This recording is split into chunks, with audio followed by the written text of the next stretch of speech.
many amazing sessions going on, so it's brilliant that you've all chosen to come here and actually found it, which is amazing, so we are. We want to learn as much from you in this session as you learn from us, so I'm hoping that you're all going to be willing to interact, ask questions. We've got a couple of interactive slides that you can get engaged with later on as well.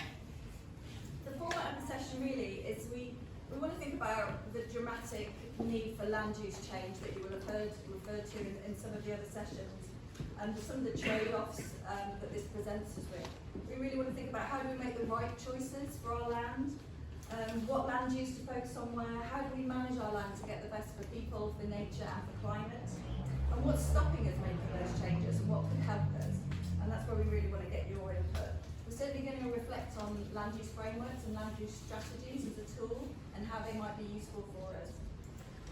We'll hear from some farmers who've made changes on their land and what's informed them, what they found difficult and what else they want to change. And then we want to hear about your desire for change.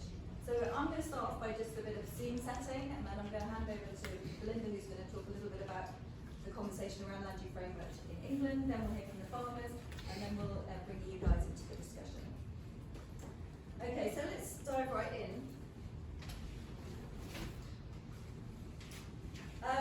And some really kind of tough messages, first of all, I think, in terms of UK land is currently a net contributor to our climate change problems. Emissions from agriculture, emissions from peatland far outweigh the current level of sequestration. We're not on track to meet our 1.5 degrees target. We know that has huge implications for people and for nature. But at the same time, corporate interests are eyeing up our farmers and see it as a bit of a get out of jail free card. But actually, we can't even wash our own face at the moment. So, there's a huge challenge there for us to address. We know that emissions from farming can be reduced. There's some farmers doing amazing things, but probably not down to zero. So we need to think about how we sequester more carbon in our plants, in our soils, so that we can get towards that net zero goal for land. And at the same time, we've got a nature crisis. For those of you who were in the session talking about elms, you would have heard Richard Benwell from Wildlife and Countryside Link, putting some really hard truths around. We want to halt the decline in biodiversity by 2030. This is a decline that's been going on for decades, for centuries, and we want to turn that around in the next 7 years. That's a huge goal. We know it can be done on a farm level. There's some amazing examples of farmers who've turned their farms around and boosted biodiversity, but it's not happening everywhere. How do we make that change happen everywhere?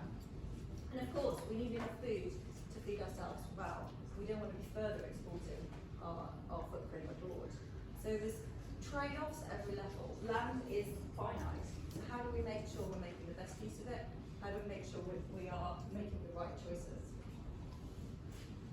I'm going to talk to you briefly about some modelling that we've done at RSPB about how we can look at those trade-offs.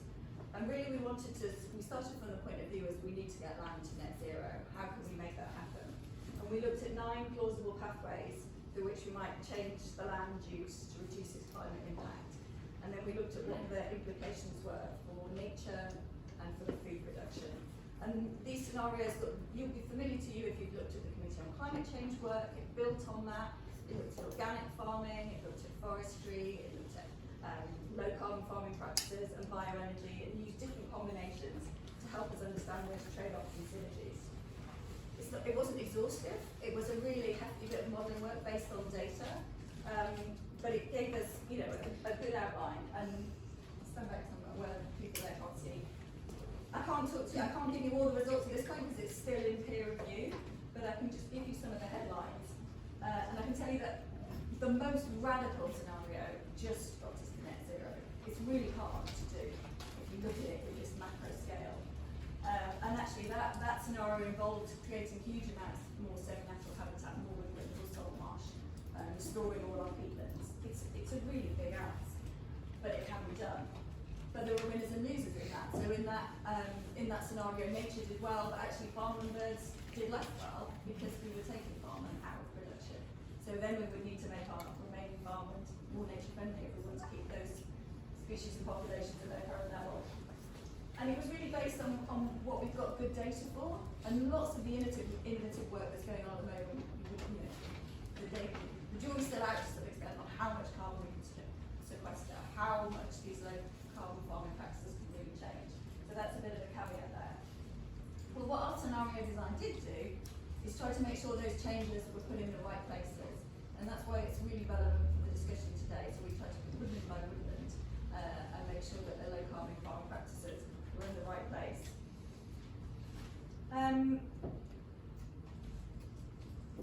So we know we need to change. That's kind of my big picture sobering some really punchy challenges for us. How do we work our way through that? How do we decide what land to change, what land to land better? And land use frameworks have been suggested as one mechanism that can help us do this. If you heard Pete Ritchie talk in the session yesterday, you know that land use strategies are already a thing in Scotland. Some of you here might be aware of them, and Denise, one of our speakers, might be able to talk to them. But his analysis was they're not really making any difference on the ground. So how do we join together that knowledge at the ground level? How do we get people involved and engaged at a community level, which then feeds up to these big top-down challenges? How do we make these tools that are coming down the road to us, or already here in some cases, how do we make them useful? How do they actually inform and drive change? So I'm going to hand over to Belinda at this point, Belinda from the Food Farming Countryside Commission, who's going to tell us a little bit more about where that conversation is in England at the moment. Thanks a lot, Lucy. Yeah, so I'm Belinda Gordon, and I'm a freelance strategy and policy consultant. I'm doing some work at the moment with the Food Farming and Countryside Commission on this idea of a land use framework for England. I should make that clear. As Lucy said, there's already a land use strategy in Scotland, and I think it's sort of, even though it's been there for a few years, it's still kind of finding its way. And I think in Wales and Northern Ireland, there's sort of something that tries to take a strategic look at land use across the country. But in England at the moment, there is nothing. As we've heard, there are all these national targets, and on biodiversity, on climate, on food production, and then you've got things like renewable energy generation, housing targets. We're demanding so much of our land at a national level, and at the moment there is no way of kind of bringing those different targets together nationally, and then also no way of kind of reconciling what we need nationally and at a societal level with what actually land is suited to on the ground and what landowners and communities want. So you've got this sort of disjoint between different drivers of land use change. And the idea of a land use framework is that it could start to join some of those things up and allow us to make better strategic decisions for the long term.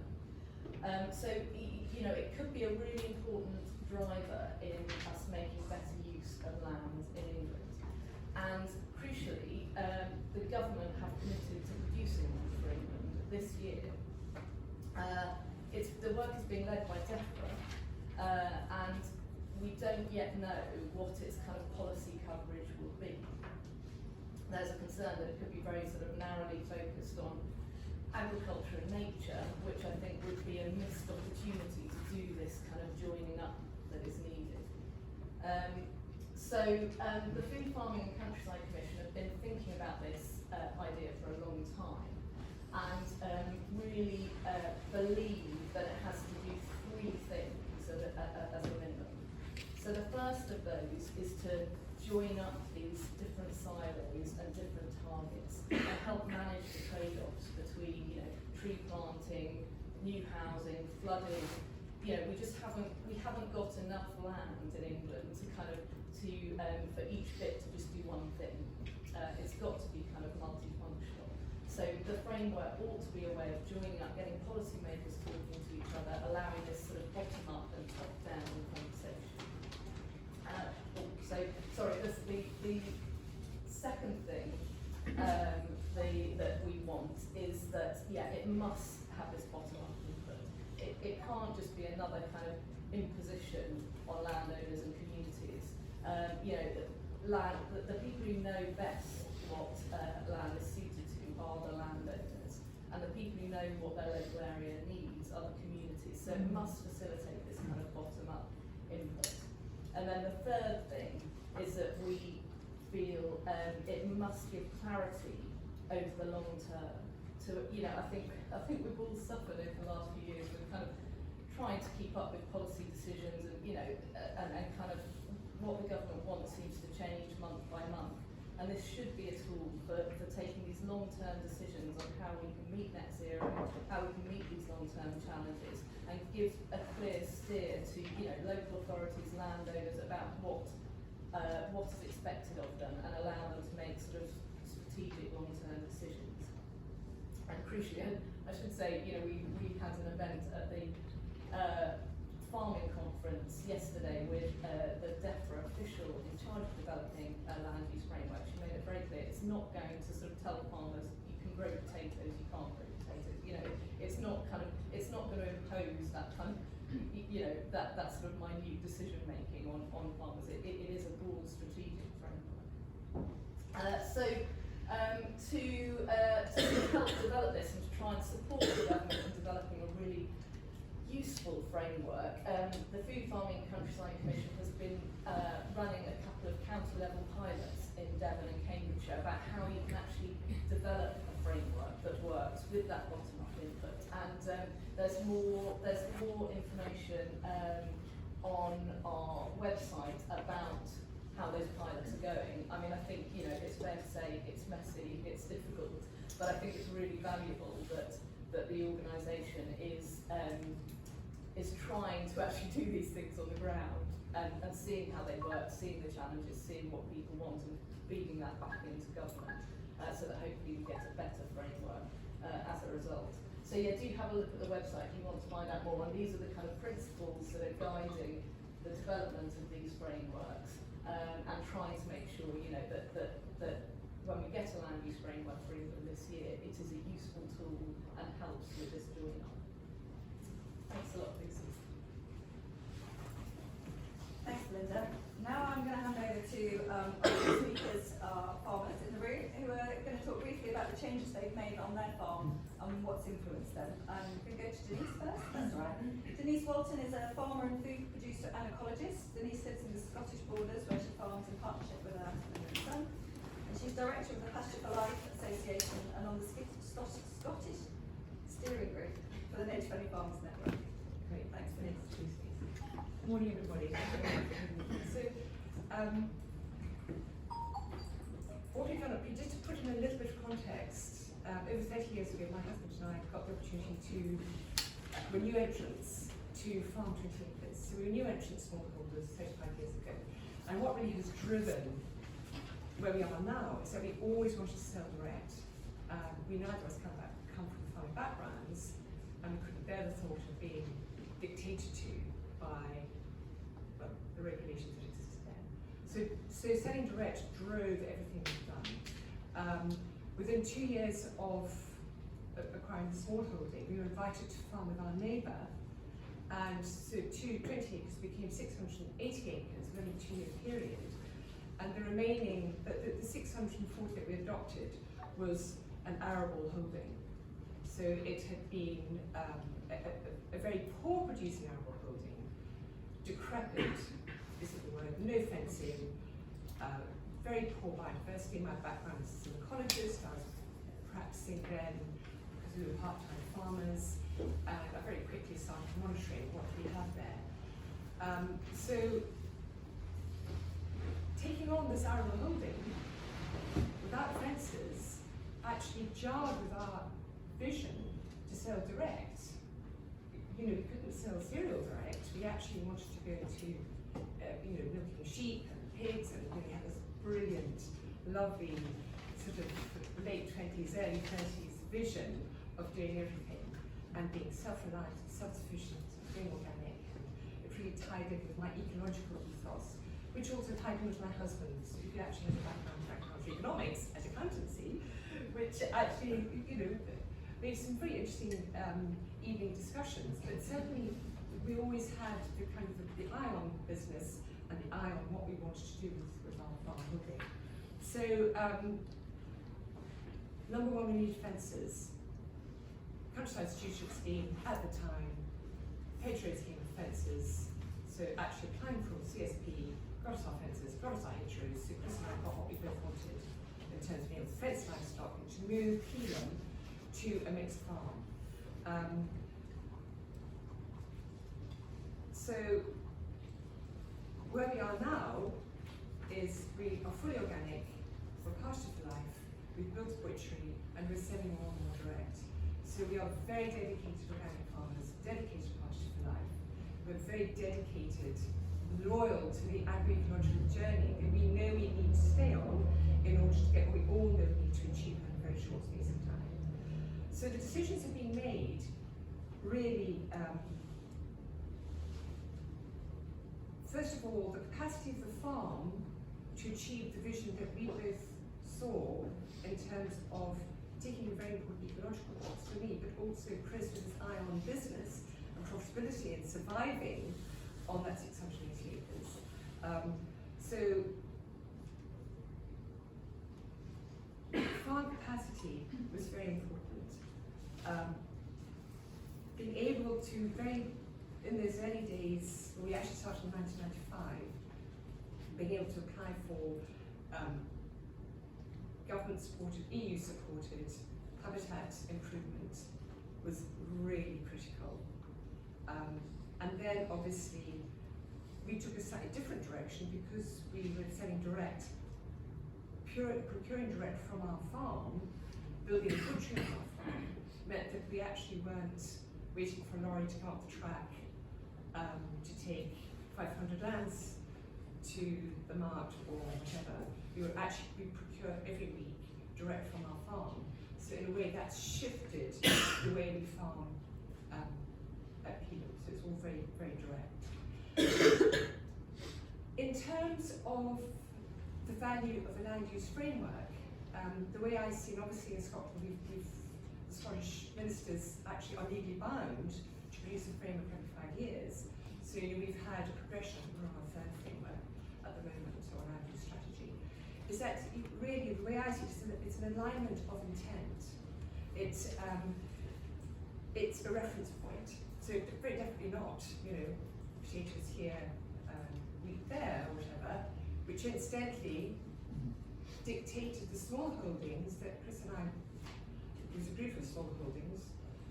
The Scottish government after the First World War did absolutely dictate what you could do, what you could grow on the smallholding if you wanted to become a smallholder coming back from the Great War. And these smallholdings survived, 10 years? Because the farmers were dictated to. You don't grow potatoes, and the government policymakers were dictating what grew. So basically, that kind of thing just simply won't work. But an alignment of intent, a reference point, does help. So certainly, the filtering down is quite slow.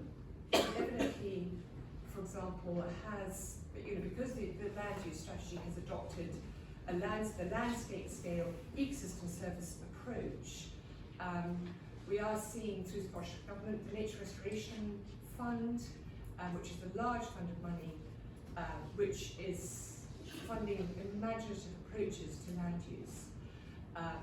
And also the rural land use programs or plans have been, if you like, devolved to the Scottish regions. So the South of Scotland Enterprise, which is the Southern Scotland equivalent to the Highlands Enterprise Board, has got its own regional land use policy. And those are both because we've got a framework, and this is the trickling down. So it trickles down to us as farmers. We were able, really, it's a bit of a long shot, but I decided to apply for a nature restoration fund to split our fields up. So our son has come on board now, he's farming with us, and in order to really make the most of rotational mob grazing and pasture for life, and we're certified, is actually need to split our fields up. So they're 20 acres, we up them down to 10 acres, so that we can actually mob graze our fields. So I bid for the Nature Restoration Fund, 11 kilometres of hedgerow, 3 metres wide. So in terms of land use, it's taking out, I'm not great on maths, but it's taking out 3 hectares of land under hedgerow. And wow, we got it. And I thought, oh, excuse me, shoot it. And that's that's a real change. So, land use framework, nature restoration fund, Nature Scot administered, that's the consequence of this alignment of intent in Scotland. And as a farmer, we've been able to benefit. And also collaboratively, between the three of our neighbours in this, so it's not just us being able to build more fences, more livestock management, but also our neighbours.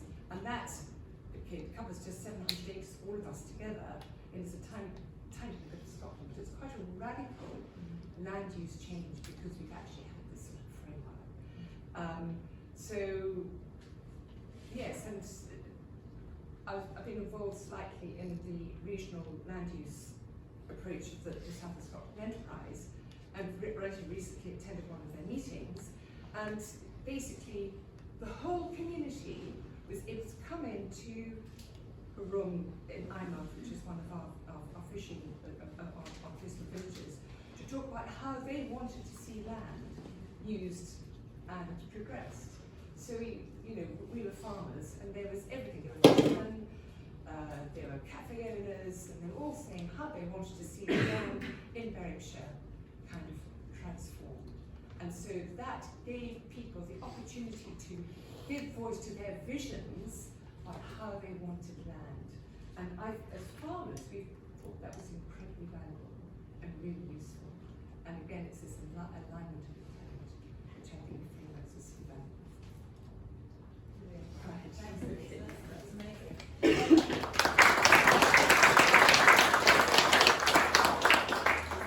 Using my chair's prerogative, I mean, it sounds like you were quite lucky in that you had that ecological and business expertise in-house, which I guess is not true of every farmhouse, and that must have been a huge advantage for you. Yeah, it was.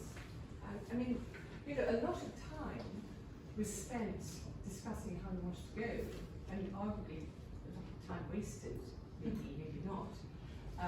But from a family perspective, and after all, when we're talking about land use, we're talking about farms, and most farms are families.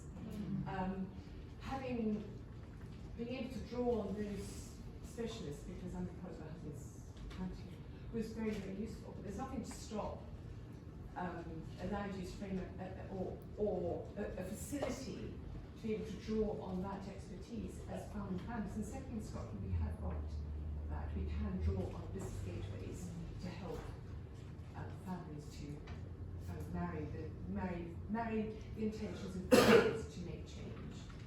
And the other question I had is, have you ever done any analysis in terms of what the farm was producing when you took it on, compared to what it does now in terms of feeding people? Well, it wasn't an analysis, but we knew very, very quickly that Peelham as a holding was a wholly producing rubber-breed arable farm.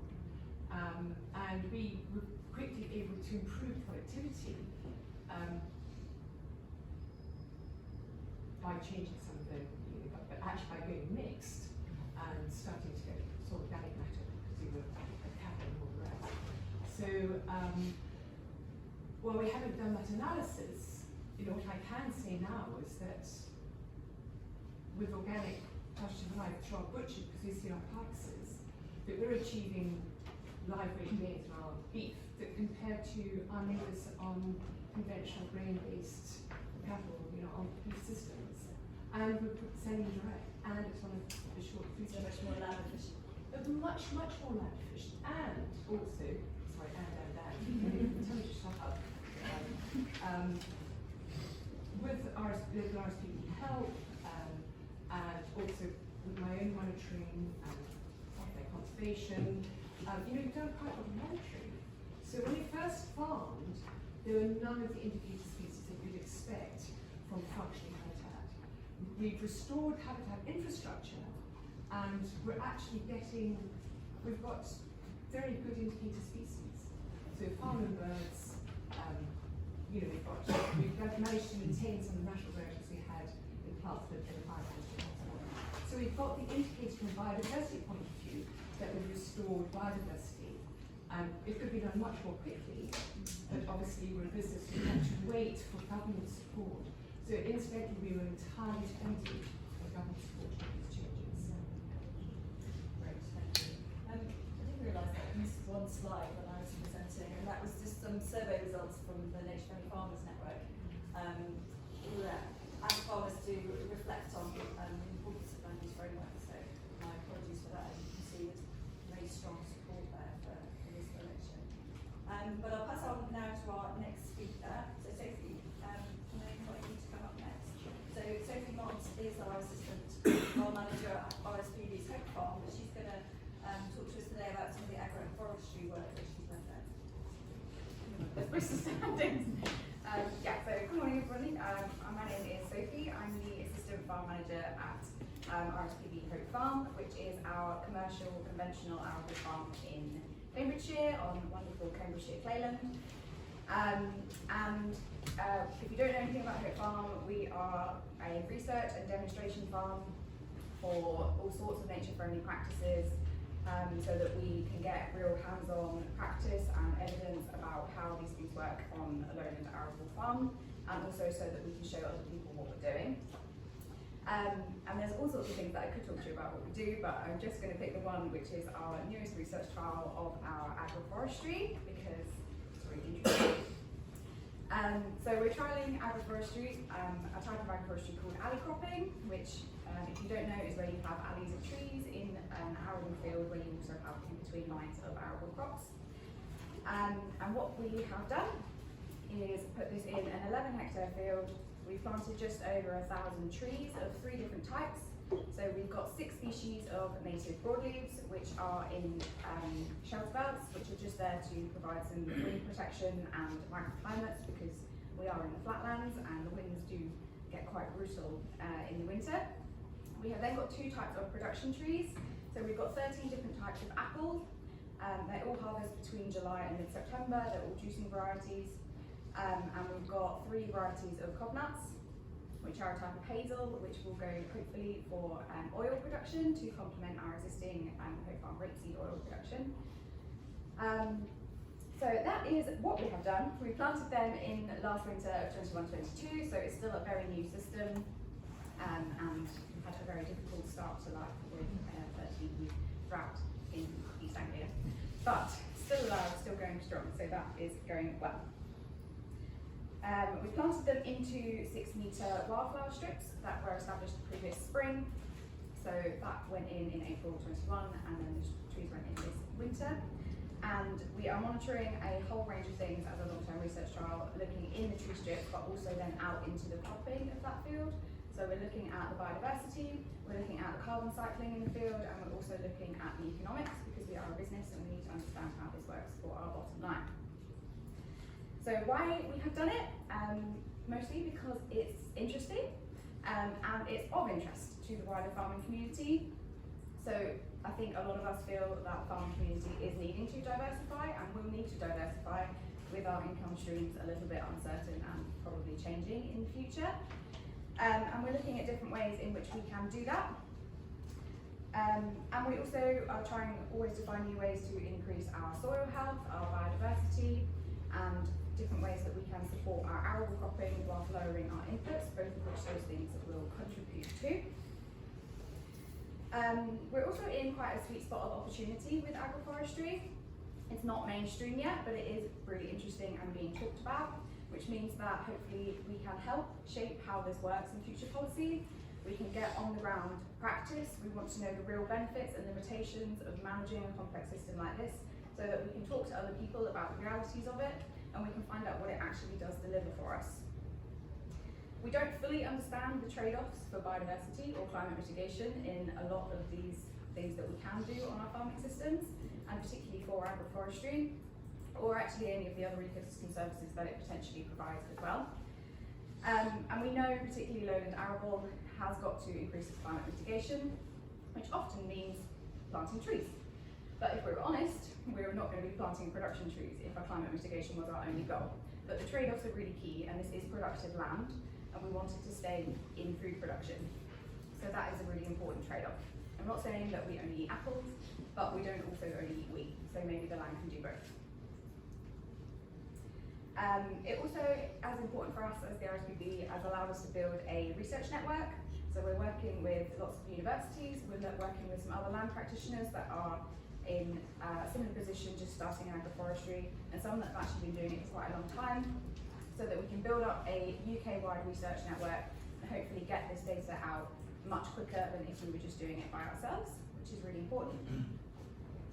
And in terms of the best use of the land, why we picked the specific field that we put it in, the field shape, I wish I had a picture to show you, but the field shape lends itself really nicely to a north-south orientation, so that was really important for planting trees in arable cropping, because you want to try and reduce your shade competition on the arable crops as the trees grow. It's got really easy access, it's got hardcore tracks both at its north and south end, so if we have extra machinery or extra travel that needs to happen in and out of the fields because of the extra complexity, we can access that all year round, which is an issue on claylands. You can't access everywhere all year round. We know, thanks to a very long-running monitoring data set for farm and birds on Hope Farm, that this field is of absolutely no interest to our open nesters, so things like corn bunting, lapwing and skylark don't use this field particularly often, and they pretty much never have in 20 years. It's not really big enough for open nesters, and it's got big beefy hedgerows all the way around it. They prefer some of our much bigger open fields over to the west, so we knew we weren't displacing any of those species, which again is very important when considering tree planting. It also adds to a wider farm goal that we are trying to increase the connectivity to a very beautiful ancient elk woodland on the north of the farm. Unfortunately, it's not ours, it's owned by the Wildlife Trust.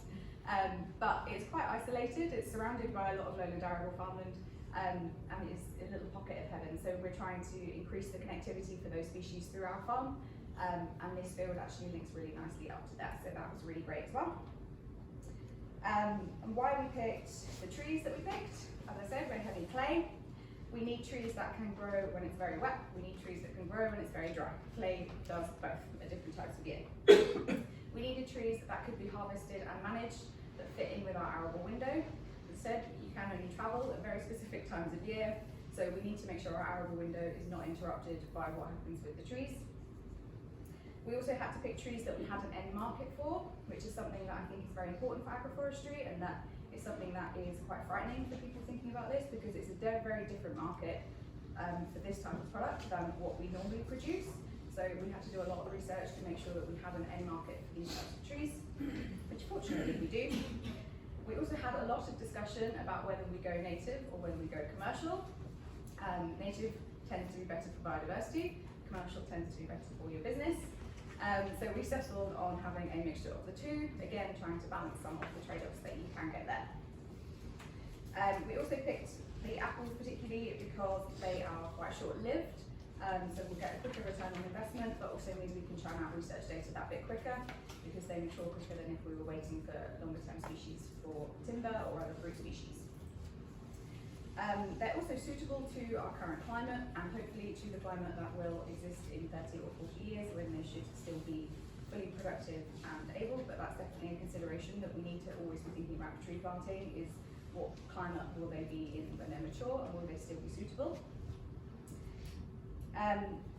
And in terms of the field layout, we've planted the 6-metre wildflower margins, and then we've got 24-metre cropping alleys. This again took a little bit of discussion and a little bit of mapping and maths to make sure that the 24 metres fit with all of the machinery for our arable operation, because once the trees are in, the trees are in. So if your machinery doesn't fit, you're a bit stuffed. But then lastly, I just wanted to mention why I think a system like this, a land use framework, would be really beneficial for looking at things like this. This took a whole lot of planning and a lot of things to consider. And we are very fortunate that we have the RSPB and a whole pool of people with a lot of expertise that we can pull all this knowledge from, but a lot of people don't have that. And a land use framework at its core is a knowledge base. It is a collection of options and systems trialed on different soils and different farm types and different farming systems that I've just built up so that you can see how to maximise the benefits for your farm and minimise the disadvantages. It allows you to look at your land for all of its capabilities rather than just one thing, and maybe even consider things that you haven't looked at before and where they work best. So it's valuable at an individual farm level, but it's also valuable at a landscape level so that you can see, or everyone can see, how those farms in that landscape contribute to the wider ecosystem. And it helps you visualise and model long term what your farm could look like and what it could deliver in 10, 20, 50, 100 years if these things went forward. And also how to incentivise them and how to work out if they financially stack up for your business. So those are the different things that we looked at.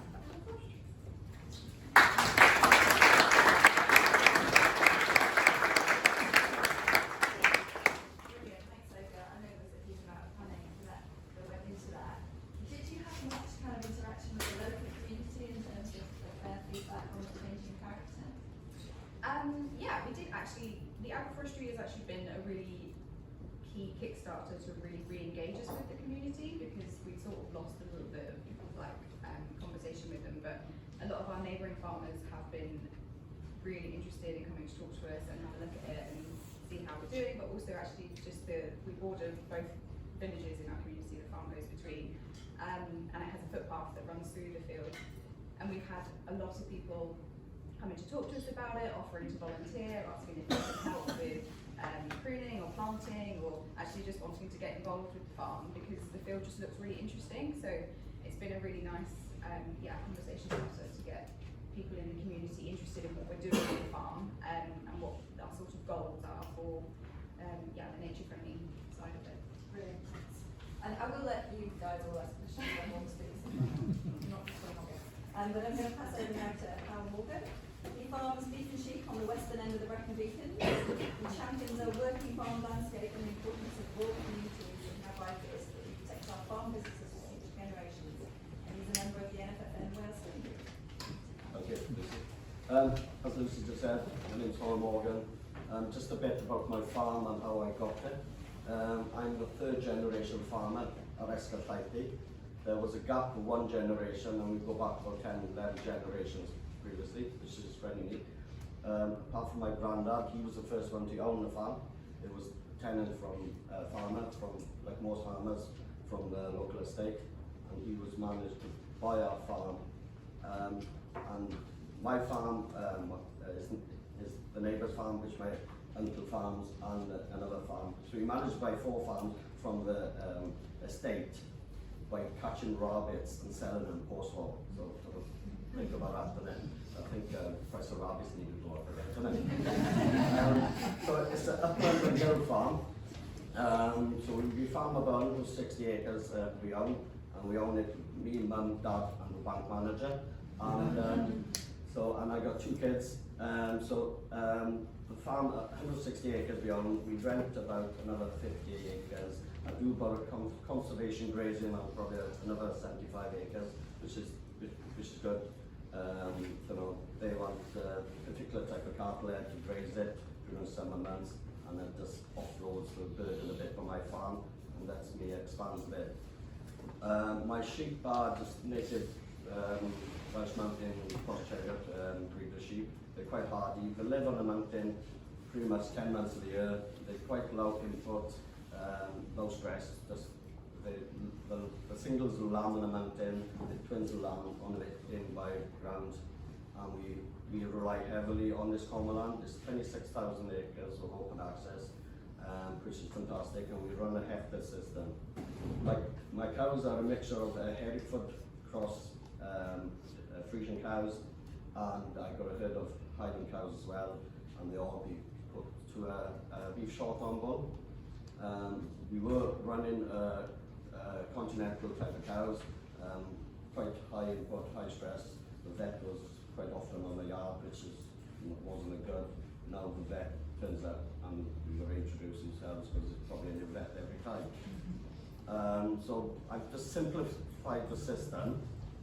We were quite stressed farming sort of thing, high inputs, we won't say higher outputs, but I could see we weren't making money. I'd done a lot of reseeding. I thought I was doing the right thing, just reseed, buy inputs in, fertilizer, spray fields off, etc., plant food crops, and just trying to keep up with the neighbours. And I quickly realised I'm not actually making no more money. The accountant calls you in at the end of the year and sort of thing, and you think, is that it, sort of thing? And so it's quite challenging. We try to produce as much food on the land we've got, and then we feel like we're not getting rewarded enough for it. I get a generous BPS payment, just like most farmers, a hectare payment, and without that, the whole system fails. Even today, after I simplified it, it is a struggle. So I think it was 2017, I started doing my own trials of reducing some fertilizer use on some fields, and I wasn't seeing a huge impact. 2018, I thought, I'm cutting out fertilizer altogether, and it was a big shock. When we were making a harvest, that's when you see how much grass you've actually grown, and it was a big shock. We went from 7 bales an acre to 4, and the contractor that just been to the next door to do the baling was quite happy to tell me that he had 7 bales and I only had 4 bales, sort of thing, you know. And he was quite smug, and I was thinking, gosh, what am I doing here, sort of thing. And Dad was shouting, so we haven't got enough food for the winter, sort of thing, what are you doing, get some fertilizer. But I stuck at it, I was quite determined, knowing, like most people, we look at the news, climate emergency, biodiversity loss, environment problems, and I thought, as a farmer, as land user, I needed to do something to change. And so I thought, no, I'm going to stick at it. Peer pressure was massive, like I said about Dad. My neighbours would think, oh, she's lost the plot, sort of thing. And I'm sure it would have been easier if I said, I came out of the closet, I'm gay, than saying I'm cutting out. So I did some bale grazing, just grew the grass taller, so I invested it, so did some bale grazing over winter, mob graze, so behind the electric fence. Put the bales out, let either hay bales out all summer. Joining neighbours, oh gosh, he's really lost at this point, sorry. But it worked good. I kept my cattle out of the shed for an extra 60 days. It lightened the load on my slurry management. I've moved into a system now that my cattle, when they do come in, they are on straw based rather than the cubicle based on slurry, because investing in a new slurry system is just too much money. And we've got to work with the MUZ rules. And with the cost of fertilizer, I need to look after my nutrients on the farm. So, if I'm losing it, seeping down the field to the river, I'm losing nutrients. My priority wasn't ambition, I'm losing my nutrients and my money, sorry. So, the Highlands, they tend to live on the hill 10 months a year. They'll come down for the bull, and they'll come down for a month for weaning and just a bit of TB testing, management work. I use no fence collars on the cows on the hill. As I said, it's a large area, 26,000 acres. I don't particularly want to graze it all. I just want to manage the section of the hill for my benefit and from improve the grazing for the sheep. The cattle will improve the habitat. Biodiversity will help with the biodiversity recovery. They reduce the fire load because they'll eat, they trample, they'll just lie on the millennia, which reduces the fire load. Fire brigade are keen, I'm happy on what I'm doing. The National Park, Alan McCorman, love what I'm doing. And it just all works together. And so what we've done on the farm, we've created a lot of hedges, restored a lot of hedges, 1,000 metres a year. We did that through an agri-environment scheme which funded it and helped and encouraged us to do it. There's a lot of work, did it all myself, and but it was quite enjoyable just creating this wildlife corridor. We fenced off dingles, most of my neighbouring farms, there's probably a 10-metre strip of corridor there. So we both now have fenced it off, so it's biosecurity for us as well as habitat creation. We put in ponds just to control the flow of water around the farm, and I even got a system, I can lower the water out of a pond or increase the amount of water going in it, and it's quite impressive how that works on a stormy day, sorry. I've done quite a bit of reseeding initially with just ryegrass, and I quickly realised I was growing more grass but not more food. and the animals didn't particularly like the ryegrass.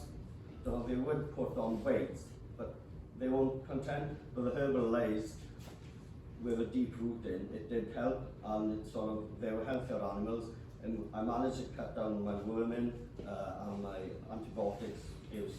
I don't use hardly any antibiotics at all. I cut down the worming, so I just do fecal egg counts, just look at the animals. If there's anything struggling, I just cull them. I'm quite harsh like that. And I want quite a simple system. I want the animal to look after me, and not me look after the animal. With the cows get no treatment at all. No issues with worms, fluke or tick or something. So just keep it simple. I've just signed an organic contract 2 days ago, which is a bit nervous about all these rules and red tape. I don't like rules too much. But I think I'm pretty much near organic system, so I think the extra payment will help the transition to go fully. And I think producing, I'm going to sell some meat off the farm, beef and lamb. Hogget and mutton is quite popular, and it's probably easier to sell a hogget and mutton than a lamb. Beef, a lot of my Highland cows, the steers will go through the direct sales. That works quite good. It's a lot of time consuming. I was getting stressed out about the work Denise had to do to sell the product, but it is quite rewarding, isn't it? And it's nice to engage with customers. Not many farmers can say that they know who's eating their product, and I think as farmers, that's important that we get that feedback, and I can get that feedback pretty much direct, following day or that night or straight away, or that meat last week was great, sort of thing, nice flavour, sort of thing. And those Highland steers, they'll be about 4-year-old before I kill them, I slaughter them and put them in there for the direct sales. I'm doing less on the lambs because the price of lamb in the market has increased a little bit, and the slaughtering cost and getting these animals to the slaughter, because small abattoirs are sort of disappearing, they're getting further away, and that's a challenge. So I'm doing a bit less than that and increasing on the cattle. When I cut out inputs, I decreased the sheep numbers and I increased the cattle. And the reason doing that, thinking, in Wales we only consume 5% of the lamb we produce in Wales, which is shocking stuff. A lot of this get exported to England, obviously. But in UK and Wales, we need to produce more beef for consumption, so I'm trying to balance that out. And I think having cattle on the farm are doing much better stuff for biodiversity and habitat. Even the hoof print will do a lot of good. And so as for the common land, as I say, it's a big part of my farm. A lot of farmers have reduced the use of it. I've increased using it. It's free grazing. It's owned by the National Park. We've got grazing rights to use it, and I think it's important we manage these commons right. There's a lot of talk about commons being overgrazed. They'll be overgrazed basically where the sheep have been turned out alongside of a road where most people travel past. So the assumption is these commons are overgrazed, but actually if you just walk 100 metres off the road, you'll see that they are undergrazed. And the Fire Brigade are very concerned with going forward with the fire load. And they're predicting in 10 years' time we'll be like sort of in Spain and Italy sort of in, with wildfires, which is quite a scary thought. A lot of these commons are surrounded by forestry, and so we're very concerned about that. So yeah, they're quite appreciative of what I'm doing with these no fence collars. I target grazing, and so they can graze and manage where they need to. And the highlands are more of a tool than a protein production. The protein production is a bonus to me. The management of what the cattle do is what I'm trying to do. But I just wish that policy would sort of appreciate it and reward it. Because at the moment we don't, well, at the moment I know it's changing, but we only get rewarded for the luxury of owning land. And how ridiculous is that sort of thing, isn't it? You know, just because you've got land doesn't mean you should get public money. I think going forward, with a sustainable farms in Wales and SFI in England, etc., they are talking about the right things. I just wish they'd crack on and do something. So too much talking is no good. I'm sure it's better to say well done than well said. Yeah, so pretty much that's it about me. Future, I'm going to look into ecotourism. I can see a big demand on it. And showcase what I'm doing on a farm. I'm not exactly where I want to be, but going forward, I just want to share it with people.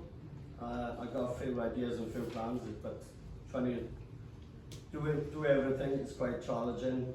With the NFFN is surprising how demanding that. I'm the vice chair.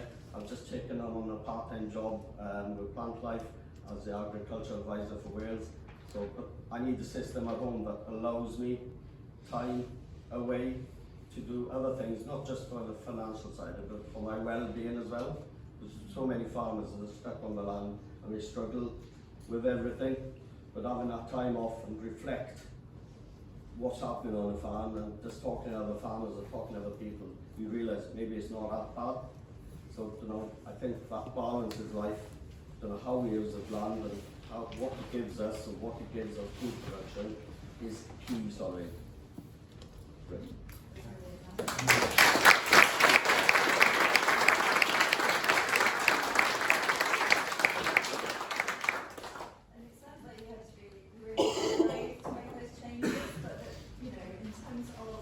Making best use of your land, the benefits that you talked about there that flow from that being, increased biosecurity is one, thing that often doesn't get mentioned, but increased biodiversity, a better work-life balance for you. It's just, it's quite inspiring actually. Yeah, I think, I'm blessed to have access to land to start, and there's a lot of people, especially a lot of young people, can't get access, but to have that,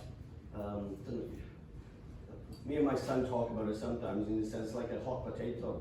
Granddad bought it, my dad sort of looked after it. Now I'm juggling this hot potato and I want to chuck it to my son. But we just custodians of the land, and we need to do the best of it for everything. Just look at it holistically. We're not just food producers. We have to be good food producers with nourishment and nutritional food, but we have to look after the habitats, biodiversity, animal welfare, disease risk. There's a lot going on, and yes. Right, well, I'm going to open it up now to questions or comments from the floor. We've also got, I don't know how this is going to work, we've got some chat that grows up. If you would like to interact, you can scan this QR code and there'll be some questions that come up. What we're going to try and do is kind of collate all the questions and comments that we get today and put them out as a bit of a resource pack, hopefully, through our blog and newsletter, farming newsletter, which I'll give you the details for at the end. So if you've got your phone out, you can scan that QR code and join in. But in the meantime, those who had hands up, see. Yes, thank you. That's brilliant. What a breadth of experiences. I think it was fantastic. There's a couple of key points, 3 key points I'd like to make. I'd like to reiterate the caveat for modelling, because data modelling and LCH life cycle analysis are useful in analysis, but when you're putting together practicalities on the ground, which we've talked about with Lucy and Tom over many years, is a whole other ballgame.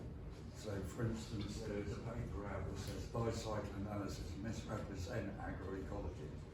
They don't really look at the upstream and downstream with the same accent and emphasis. I won't dwell on it, happy to talk about that another time. Another aspect is food, and as you quite rightly said, you want us to be a good food producer, but all of the farmers are in a marketplace, and that market is demanding a certain product, and that demand has been shaped since the war almost out of recognition. The extractive economic practices that support that, if those aren't challenged, all of this will fail. I'm sure of it. To get the widest range of change would also, as Denise said, need to go to the selling, to the interaction with the customer. And for that to accelerate beyond what we've got at the moment, I'm going to put my hand up and say I work for organic farmers and growers. Look at organic. Don't necessarily have to go organic, but the organic model is working. And it is in a regulatory framework. And I think land use change needs to be coupled with health, with food, and with economics. And if those are not built in, then I feel are in danger of repeating the same mistakes. Yeah, thanks, Stephen. And I think it was telling that all of our speakers referred to that kind of business model and get that right. And I think that's one of the, it's clearly an uphill struggle with, certainly in England, with the administration that we've got who are not really interested in, well, they say they're not interested in influencing the market and only attempting. So I'm sure what that says. I put the first question up on here that you can fill in while others are asking questions. So this is around other tools and resources that you've used to make decisions about your land. So we're really keen to hear about that if people folk have interest. But in the meantime, we'll take more questions. Great, thanks. So actually relating to this, first thing I want to do is make a link to a session that I went to yesterday morning. So Jenny Phelps, Farm and Wildlife FWAG Southwest, she's been working on integrated local development and a framework for pulling together all the different sorts of funding and linking that to a sort of place-based approach to making change. And I think it's absolutely critical that the work that they've done links to this, because she's created a mechanism which could fund the transformation of our landscape using the existing money. Right, so please, please, please, please, please, make sure we're linking these different silos, make use of that work into the land use framework, because it's good. What was the name? Jenny Phelps, FWAG Southwest, Integrated Local Development. The second bit, which is much more of a question, so my name's Andy Goldring and I'm from the Permaculture Association. And permaculture is effectively it's an ethical and ecological design approach. And my question really is, why haven't I heard the word design today? So the UK is recognised as a world leader in design. The Design Council is an absolutely brilliant body which has helped people in many different areas of life to improve what they do through a design approach. Design is the process of taking an idea through to reality. We've got some of the most brilliant practitioners that do design. Now, all the things you've been talking about, where's got the agroforestry roads? That's a design. Now, permaculture, with its ecological design approach, and Design Council and others, I think creates a sort of a process and a mechanism which can help us get from where we are now to where we want to be. So if the land use framework could have clear outcomes about the kind of future we want, could use the integrated land use sort of approach that Jenny's creating, and a design approach, I think we could really rapidly move towards a much better situation. But please bring in this idea of design, because it's such a well-established approach to making change. Thank you very much. Maybe don't assume, because the word isn't used, that design as a process hasn't been part of it. So, I mean, where we've been, what we've done, connectivity, which is after all a mechanism of a design approach, what connects what, to actually add value, to use an economic accountancy concept to what you've got. So you've got an isolated decrepit head, so our approach has always been about, because we haven't said it, about connectivity, and probably ecologically, if you wanted to think of a design principle, connectivity is the principle of that. So, and also design makes an assumption about something. So as farmers we know, we're on the land, we have processes, so we put in place what works for us and our businesses. So because we have, there's not too much presumption, it's knowing what you've got there. And also the other thing was about the hedgerows. is biosecurity units, which is why they're 3 meters wide. But they're also fantastic carbon sequesters, and they are fantastic soil conditioners.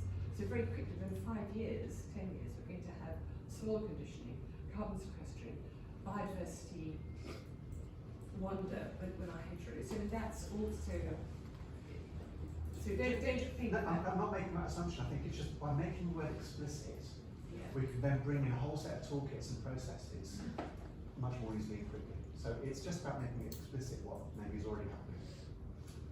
Yeah, can I just comment on both of those points? So the first say, I heard Jenny on a podcast a couple of months ago and read about the integrated local delivery, because I think it does really fit into this kind of idea of a national land use framework, but allowing that sort of reconciliation between national targets and the kind of local stuff. But because of your prompting, I think we'll try and get in touch with that. And then about the design at the sort of national level, I think again, weirdly, the word isn't used very much. I don't know, it's just sort of not in the zeitgeist at the moment.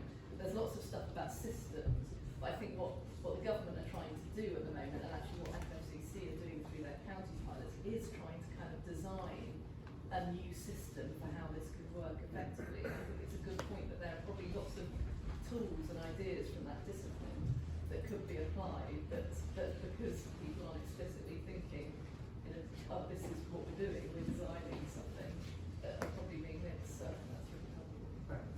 Come in. As farmers, I think we undervalue our skill set of farmers, because just before breakfast, many days you think, first you've done this, done that sort of thing, and you've dealt with that. There's so many things you've done. You might have seen to a cow, sheep, tractor, something, you know, done some jobs sort of thing, and there's a lot of things going on in your head. You've got to be careful with words, because you know, farmers haven't got too much time for this jargon sort of thing all the time. And you know, we have to be mindful of especially parasites coming onto a farm, for example. And my worst parasite that I've eliminated now was the one that turned up in a flashy car and flashy tent, sorry. We have to be careful who comes to help us out, sort of thing. It's quite a simple process. You know, I harness the power of the sun, rain, the grass will grow. We're lucky in Wales where we can grow grass, and we just harness that free product, you know, the natural resources, and we put an animal in the field, he'll munch away with it, grow, get fat, we collect the nutrients on this protein, and we share that around friends, family, communities. Farming has been overcomplicated as far as I'm concerned. It's a simple process.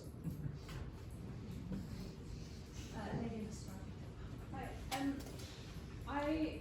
I was really inspired by all the stories of your individual farms and your journeys, but it strikes me that most of you came to it yourself, either as an organisation or a family or farm, and kind of had that intrinsic motivation to do this. And I think when we're talking about land use framework, we're really, I think the hope is that we would really bring on board people who don't already have that intrinsic motivation and link them up.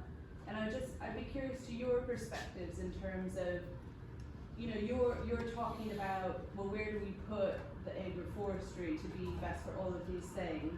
Well, you know, there's lots of people, I think right now, farmers who are really well-meaning who are doing agroforestry, but don't necessarily have that expertise, and it's not really developed enough, and might be putting it in a place where they are displacing a really valuable ecosystem. And, you know, it's that linking up the expertise and the local, and you talked a bit in Scotland about the local discussions about land use and how that was really interesting to you as a farmer.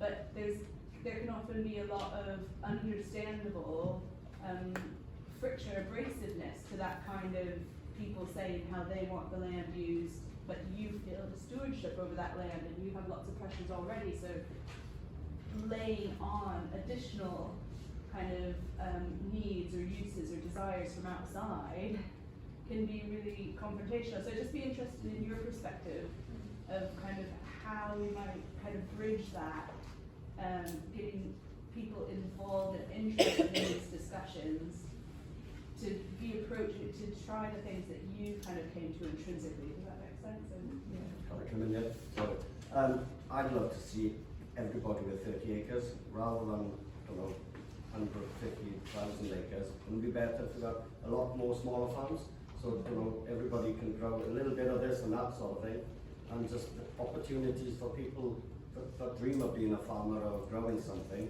You know, wouldn't that be a fantastic work? Probably wouldn't work, but I think because some people will get a bit complacent and lazy and you know didn't have the skills to do it. But wouldn't that be a fantastic system? I only got 350. I found 250 acres plus the mountain. Some days I think it's less than a meter.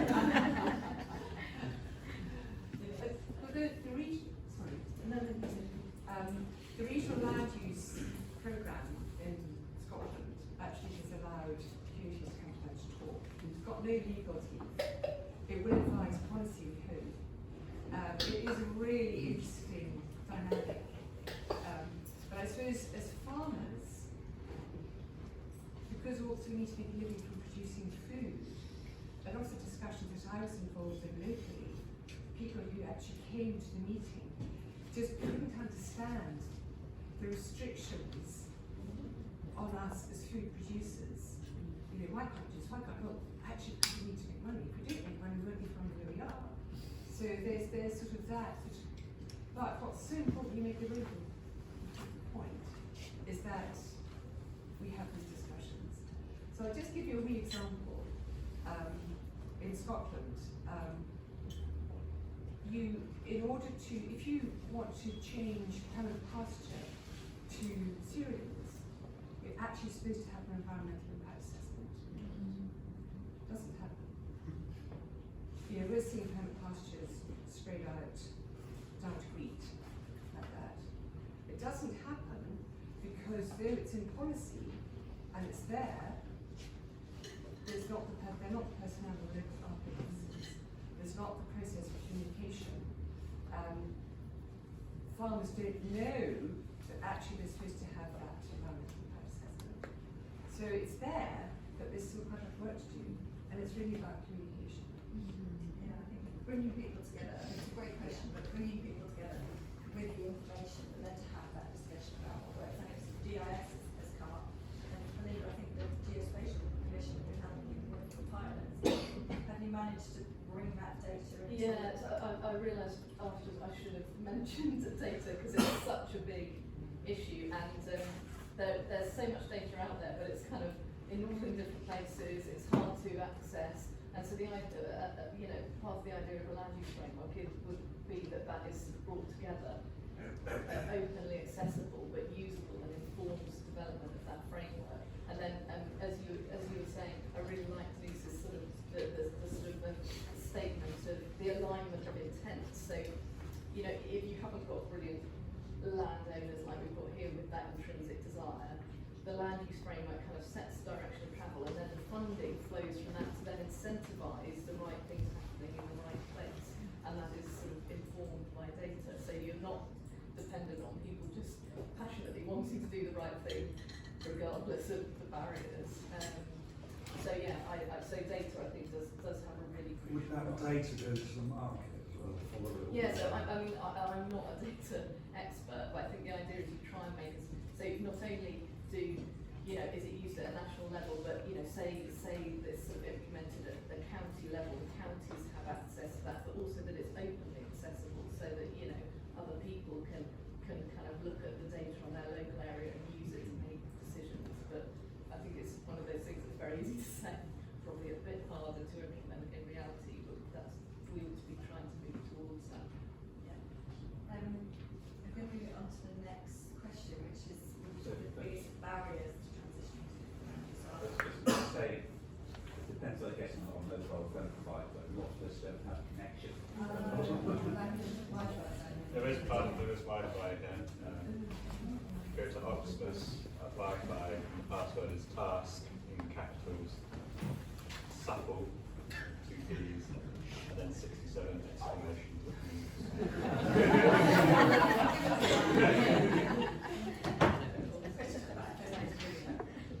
Yeah, hi, sorry.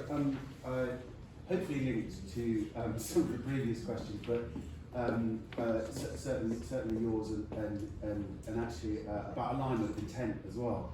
So there's another huge policy area around local nature recovery strategies. And so much of what you're describing seems very, very linked. What I'd be really interested in knowing is how the Food and Farm and Country Commission, how you're aligning with the output and the process for local nature recovery strategies. One of the core pieces of that policy implementation is around the, theoretically anyway, the more extensive engagement with farmers and all stakeholders in the county, which the county is going to be responsible authority, and how the process of piloting has sought to align with the previous LNRS pilots, and also, I guess, inevitably the local nature recovery scheme. Whenever we hear any information about that at some point in the future. So yeah, a pretty I guess it's broad, but It's a really good point, and in the county pilots, they are really trying to integrate, because the local nature recovery strategies are kind of doing this mapping and kind of bringing data together, and it should be a kind of really powerful part of a kind of land use framework. I think our slight concern is, and DEFRA talked a lot about the land use framework integrating local nature recovery strategies. I think, personally, I've got a slight concern that they're thinking about land use framework as sort of narrowly in terms of nature, and actually what we wanted to do is bring together, empower those local nature recovery strategies to integrate with planning decisions, with kind of big infrastructure decisions, and sort of and get out of that kind of we'll put a little bit of nature here kind of silo. So I think that they need to be integrated, and the pilots are trying to do that. I think it's a little bit hard because we're still waiting for DEFRA guidance on what the strategy should be, and also our pilots are pilots, whereas these are actually happening on the ground. Trying to show that something, and they should be kind of mutually reinforcing. Just coming on the Will's point of view, there are some authorities, they actually doing, they got sort of nature recovery built into planning, so not far from me, they're building a lot of houses, and every house has to get house built by the company, has to get £1,000 to the council for nature recovery, and they're doing some projects locally, which works good. Then down the road then you've got for example, one name for quite a biggish supermarket locally that just doesn't care about planning. He just goes ahead and takes the fine from the authority, which is just an authority. They're powerless. They can give them the fine, but that is cheaper to pay the fine than actually do the work that's needed. So, in the Scottish perspective, obviously we've got the Nature Scottish that launched the Nature Networks programme, and actually, if I could call on Michael Clark, who's one of our steering group members of the Nature Farming Network, has been involved very heavily in that for the Nature Farming Network and biodiversity strategy. So that's been just started. It's a bit complicated. Well, it's been a model of stakeholder engagement, Yeah. where they've set out from the outset to engage with all sorts of interest groups. I think 5 individuals, and there's like a breath of fresh air compared to where the agriculture departments normally do their consultations and so on. This is Nature Scott, the equivalent of Natural England, I guess, in whatever else in Wales and Ireland. But so they start from a biodiversity nature recovery point. And the sad thing is, it was the Nature Friendly Farming Network ended up as the only farming voice in this consultation process. Partly, I have to say, the expert on land use, because of the language used. I mean, I have a background in business, like Denise. Come to farming 30 years ago, but the language is so off-putting.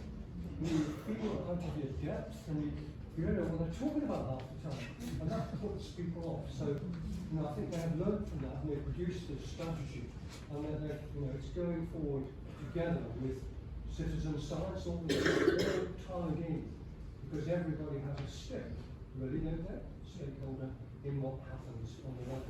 And the sad thing is that the main farming unions haven't really bought into it. But in this case, because they haven't joined in this bottom-up approach, they're going to find that their their room for manoeuvre Yeah. is even more tightly constrained, which is probably a good thing because of some, interest in what's going to happen nationally, regionally, locally. I would recommend it as it's a model really in the way to conduct these things, driving them with a department as part of the strategy, as it's really raison d'etre rather than agriculture department. Because I think Scotland is paying more than lip service to nature-friendly farming, and now sees no contradiction between nature and production, yet still with an industry which is very witty, makes every opportunity to push the production. Right, I said it goes here, I could go there, and then there, and then this. Try and get more in. So I'm Dan McLean, I'm a chartered planner, a member of the Royal Town Planning Institute, slightly unfortunate because we operate the town and country planning. And I nearly didn't accept this invitation to talk because you actually mentioned us, planning, councils. We might be parasites, but you did mention that. And I've been coming to this conference since it began, and I've been advocating people to use the land use planning system because it was nationalised in 1947. We, that's us, democratically can control the use of land and buildings. And 362 days later, I come again, and I say the same thing, and I blog it, and I go do the same thing. But having invested my life in 44 years in the planning system, I have to advocate for it. It doesn't work because you lot go away and don't use it. And there are people who do use it, and it's not to our advantage. So I have to say, please go away. When you see a consultation, say something. Local plans, structure plans, unity development plans. And now we're talking about frameworks. And I say, I will stop. This is being done by DEFRA. My great advocate or adversary is BAYES. These are they are abbreviations. Do anybody know which ministry the planning system operates under? It's buried, completely buried, because it's been discredited and not used. So please use it and give it some credibility to operate these frameworks, because when you talk about integration, that's what I was taught to do as a planner. Listen to you, bring them together, come to a recommendation which is a democratically elected council, localism, and then build this kind of future. But because you're not involved in it, sorry, there are some councillors here and some people with current planning applications and appeals, but basically it's not being used. And that's why it's buried and not being used, and we have DEFRA doing something or not doing it, BAYES pretending to do it, and the planning system, it's under microscope, under localism, if everybody wants to know. Thank you, Dan. It's a useful reminder, and I do remember you from previous photo. Levelling up, what word? Yeah, my point is very similar actually, but I'm slightly more sceptical about how, as an individual, how much influence I have on that planning system, having been part of community groups that are feeding into it. But I think from a framework perspective, and that we were talking about it, Linda, that actually how do we influence it? Is that happening this year? How do we make sure actually it is joined up and that they are including a planning framework and that it has to be considered at a local level, and because I think local councils are driven by policy, and there's housing targets and there's other targets, and unless it's built into the framework that they have to consider these other factors for land use, then the local councils are pulled in so many different directions, it makes it very difficult for them to do something about it. So I suppose my question is, what do we do to help you? Because what you're doing is amazing, and it's highlighting that those things need to be considered. How do we give you a voice or help you, back you up to make sure those things are included in that framework? And what opportunities are there? And to come back to the point that you were making about the need for opportunities for new entrants into land ownership and land use, to me that's a really important part of the framework. And how do we try and influence those policy makers to include those things? Yeah, so I think there are a few opportunities. So the House of Lords Committee did a really good report just before Christmas about this sort of land use framework, and they actually recommended some changes to the planning system to try and make it take better account of things like local nature recovery strategies and to integrate with this land use framework. And they also recommended that, you know, the land use framework can't be just a DEFRA thing. It has to, and as a result, we wrote to DEFRA, Bays, DLUC, Michael Gove, also the DCMS, Tourism, and the Treasury Secretaries of State, saying you've got to get together and talk about this, because this can't be just led by one department. So I would say probably talk to talk to local MPs and local councillors and make them aware of it, because we have tried talking to the local government association, and you know they have so much to deal with and so few resources that it's kind of not really on their radar. Otherwise, it's going to sort of come down as something they have to do, but they haven't really been engaged in.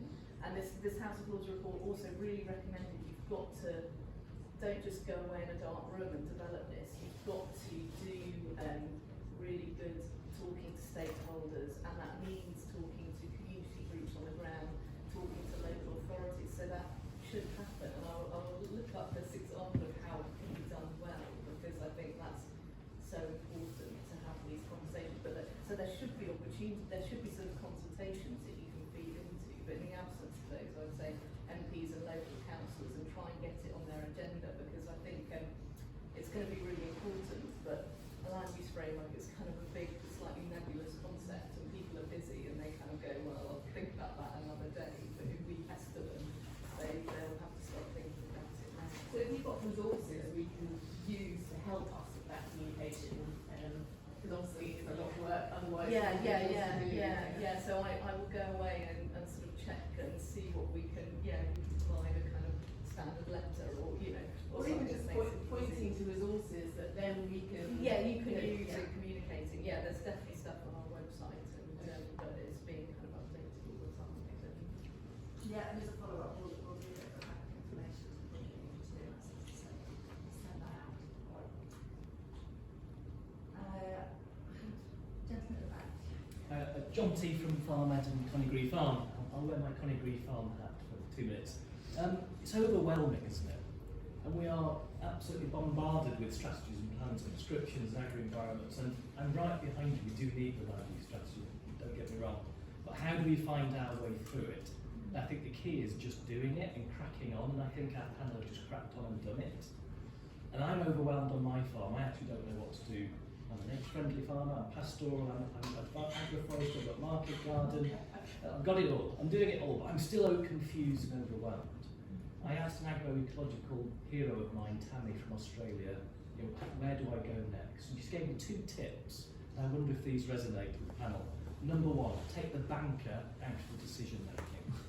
If we're driven, and I do it, I wake up every morning, which invoice do I need to pay? What am I going to sell today to try and survive to pay the National Trust rent? And it drives me down the wrong path all the time. So how do we get the bankers out of the system?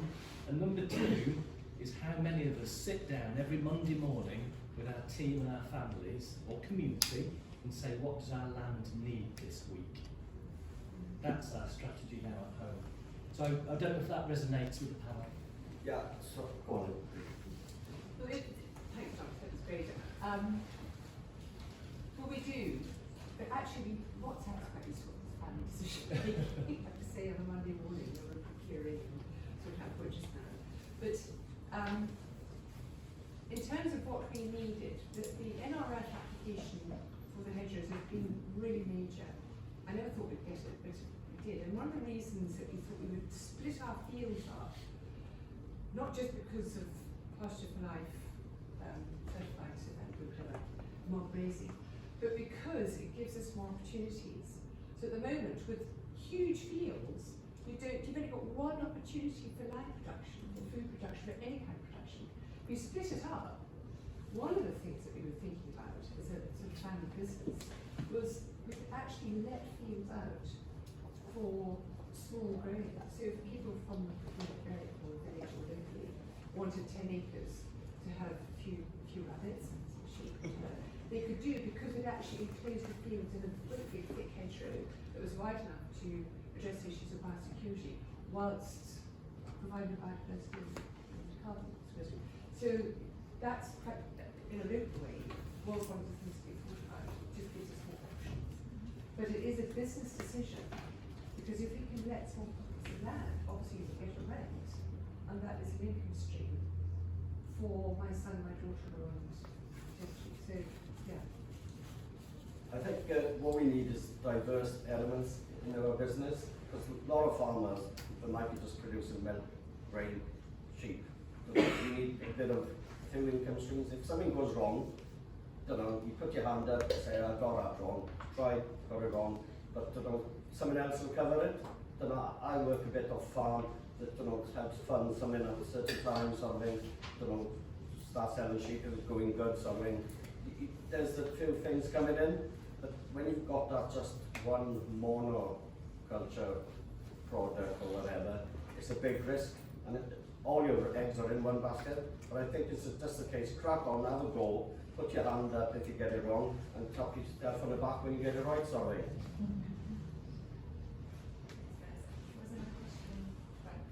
My question's to Sophie really about the agroforestry planning, because you mentioned there was lots of planning that went into deciding where to put the trees. And you mentioned that you thought about the end product first, but I'm guessing you're starting to think about the impacts on the arable crop and how the trees are going to be managed in the long term. And I was just wondering where you found the expertise to make those decisions, and how did you sort of balance those trade-offs? Wow. It was months and months of discussions with people internally, so we drew a lot of advice from areas in the RSPB, so we have forestry advice, we have agricultural advisors, so we do our own agriculture anyway, but also with a lot of archaeological specialists about which things would impact biodiversity, which tree species would be better for which biodiversity, or which species would be better for carbon, or which was better for water quality, or any of those things. But we did get quite a lot of external advice as well, so we did speak to lots of people, but probably most influentially spoke to Stephen Briggs. Anyone who knows agroforestry knows Stephen Briggs. We also had lots of help from the East of England Apples and Orchards Project, who actually supplied our apple trees, and they were really, really important. I mean, even once we picked apples, because there was lots of deliberations about whether we go fruit, whether we go cherry, whether we go pear, whether we go plum, whether we go apple, whether we go timber, or we go oak, or we go ash, or whatever. There was, got past that part, an apple. Oh, now there's 3,000 varieties of apples. Did you know that? I did. Which apple trees did we pick? So they were really important in helping us pick that, because even when we picked apples, there was any considerations of, okay, will it grow on clay? Will it grow, it's very exposed in a field. It's growing in agroforestry is very, very different to growing in woodland or woodland expansion, because you're growing off of a soil that's already prepared for trees, because it has the litter and it has the biology, and you're growing sheltered. You've got the big trees next door, you've got the protection. We put trees in the middle of an arable field where there is no shelter, the soil is not prepared for it, and it's quite hard. But then, considerations about how hard they are to grow, so some things are harder and they need more management. We've never grown fruit trees before, so we didn't want to pick something that really needed an expert orchard grower. We did speak to people who were orchard growers. We spoke to I can't remember the name, but an orchard grower in Kent, and they were just absolutely convinced you can't grow apples in an apple field. It doesn't work. We want to spray them every 2 weeks. How can you grow apples with no input? It's not going to work. We won't get any apples. So we're going to try and see what happens. And Wakelands as well. We spoke to David and Paul Jackson particularly was really useful, because he's been the arborist at Wakelands for decades, but so he really understands growing trees on a farm and not growing trees in a wood or a forest. And we spoke to the Forestry Commission, because there was the issue of the environmental impact assessment and where that boundary is, if it classified as a land use change.